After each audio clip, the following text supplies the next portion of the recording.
మనము మనకు వచ్చినటువంటి ముఖ్య అతిథులు గ్రామ పెద్దలు చెప్పేటువంటి కార్యక్రమాలని చెప్పేటువంటి విషయాల్ని చాలా వివరంగా విని వాటిని ఫాలో కావాలి. మనం ఇప్పుడు మన భారతదేశంలోనే కాకుండా ఆంధ్రప్రదేశ్ రాష్ట్రంలో ట్రైన్లో చెప్పాం, అన్ని ప్రభుత్వ పాఠశాలలు, కళాశాలలు, డిగ్రీ కళాశాలలు, ప్రభుత్వ అధికారులు అందరూ కూడా ఈ స్వచ్ఛాంధ్ర స్వర్ణాంధ్ర కార్యక్రమంలో పాల్గొంటున్నారు.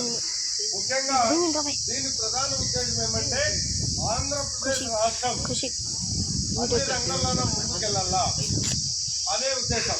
దానికి అన్ని రంగాల్లోనూ ముందుకెళ్ళాలంటే మనము పరిశుభ్రత పాటించాలా, అదేవిధంగా పచ్చదనం చెట్లు పెంచాలా, అదేవిధంగా పర్యావరణాన్ని పరిరక్షించుకోవాలా, అదేవిధంగా చిన్నతనం నుండి విద్యార్థులకు మొక్కల పెంపకం గురించి, వాటి వల్ల వచ్చే లాభాల గురించి, వాటి ఉపయోగాల గురించి అవగాహన ఉండాలనే ఉద్దేశంతో ప్రతి 3వ శనివారము ఆంధ్రప్రదేశ్ రాష్ట్రం అంతా కూడా ఈ కార్యక్రమాన్ని చేపడుతున్నాం.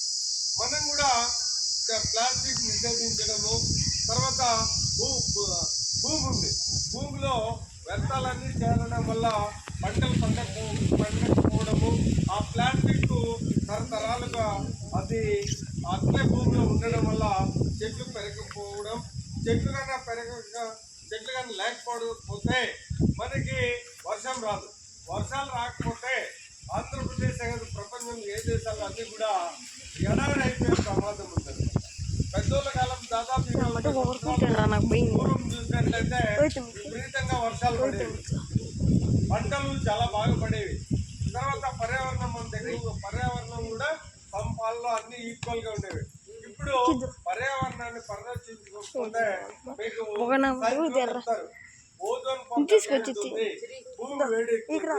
భూమి వేడెక్కడం వల్ల చాలా అనర్థాలకు దారితీస్తుంది. కాబట్టి భవిష్యత్తు మీ చేతిలో ఉంది.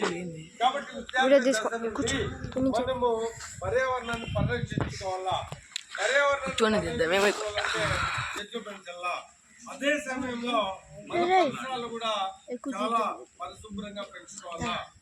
ముఖ్యంగా పరిసరాలు పరిశుభ్రంగా ఉంచుకోకపోతే మనకి టైఫాయిడ్, మలేరియా, ఇవి దోమల వల్ల చాలా అనారోగ్యం పాలవుతా ఉంటుంది.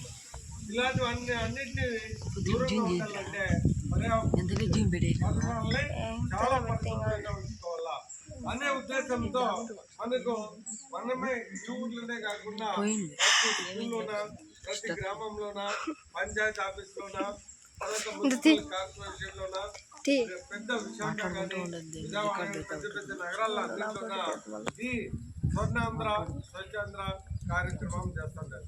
దీనివల్ల మేము మీకు ఈరోజే చెప్పడం కాదు, మామూలుగా కూడా స్కూల్లో మనము గ్రామంలో కూడా అవేర్నెస్ మనకే ఈ స్వచ్ఛాంధ్ర స్వర్ణాంధ్ర మనకు కాకుండా గ్రామాల్లో కూడా తెలియజేసే